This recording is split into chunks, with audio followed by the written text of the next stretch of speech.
എല്ലാ മനുഷ്യർക്കും സ്നേഹിക്കാൻ കഴിയുന്നത്. ഇന്നിപ്പോൾ അദ്ദേഹത്തിന്റെ ശത്രുക്കളായിട്ടുള്ള ആളുകൾ പോലും പറയുന്നത് he was A true communist എന്നാണ്. അദ്ദേഹം ഒരു ശരിയായ കമ്മ്യൂണിസ്റ്റ് ആയിരുന്നു.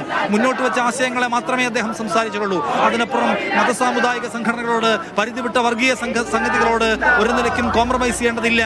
അധികാരത്തിൽ തുടരാനായാലും രാഷ്ട്രീയ പ്രവർത്തനം നടത്താനായാലും എന്ന് തെളിച്ചു പറഞ്ഞ ഒരു കമ്മ്യൂണിസ്റ്റ് ആയിരുന്നു. ആ കമ്മ്യൂണിസ്റ്റിന്റെ ജീവിത സംസ്കാരത്തിന് നിശ്ചയമായും വലിയ പ്രാധാന്യമുണ്ട്.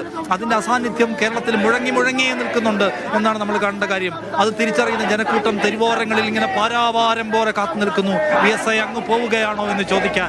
VSI ഞങ്ങൾക്ക് വേണ്ടി ആരിനി സമരമുഖത്ത് മുന്നിൽ നിൽക്കുമെന്ന ചോദ്യം ചോദിച്ചുകൊണ്ട് നിരാശാഭരിതമായ മുഖങ്ങളുമായി, വൈകാരിക തീക്ഷ്ണമായ മുഖങ്ങളുമായി മനുഷ്യർ തെരുവോരത്ത് ഇങ്ങനെ കടലുപോലെ കാത്തു നിൽക്കുന്നതിന്റെ തത്സമയ കാഴ്ചയാണ് സൈഫു നമ്മളിവിടെ കാണുന്നത്. ഈ തിരുവനന്തപുരത്ത് മാത്രം 3 പോയിന്റുകളിൽ അദ്ദേഹത്തിന് പൊതുദർശന വേദി ഉണ്ടായിരുന്നു. അവിടേക്ക് ഒഴുകി വന്നത് 100,000 മനുഷ്യരാണ്. അതിനുശേഷം തിരുവനന്തപുരം നഗരം വിടാനൊരുങ്ങുമ്പോൾ നഗരത്തിലെ ഓരോ പോയിന്റിലും ചെറുപ്പക്കാരും വൃദ്ധരും കുട്ടികളുമൊക്കെയുള്ള 100 മനുഷ്യർ വഴിയിൽ ഓടി വന്ന് ഒരു പൂവറിഞ്ഞോ, ഒരു മുദ്രാവാക്യം വിളിച്ചോ, ഒന്ന് കൈയുയർത്തി കാണിച്ചോ, തങ്ങൾ പോകുമ്പോൾ ഞങ്ങൾക്ക് നന്ദിയുണ്ട് കേട്ടോ എന്നൊരു വാക്ക്.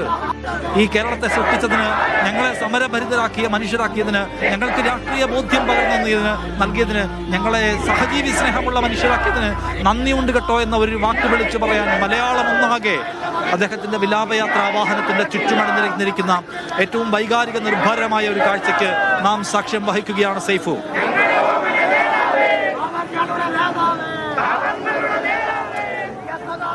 തീർച്ചയായും അങ്ങേയറ്റം വികാര നിർഭരമായ ഒരു സന്ദർഭത്തിലൂടെയാണ് ഇപ്പോൾ രാഷ്ട്രീയ കേരളം തന്നെ കടന്നു പോകുന്നത്.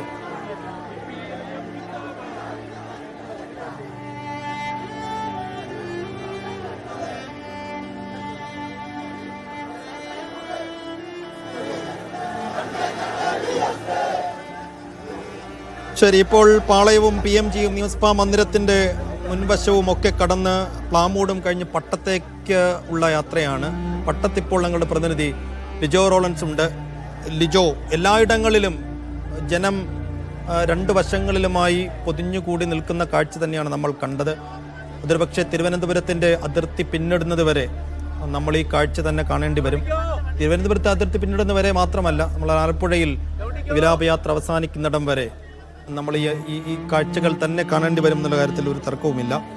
അപ്പോൾ പട്ടത്ത് നിൽക്കുമ്പോൾ അവിടെ എത്ര കണ്ട് ജനങ്ങൾ ഈ സമയം തന്നെ തടിച്ചുകൂടിയിട്ടുണ്ട്. പട്ടത്തേക്ക് എത്താൻ എത്ര സമയം കൂടി എടുക്കും വിലാപയാത്ര?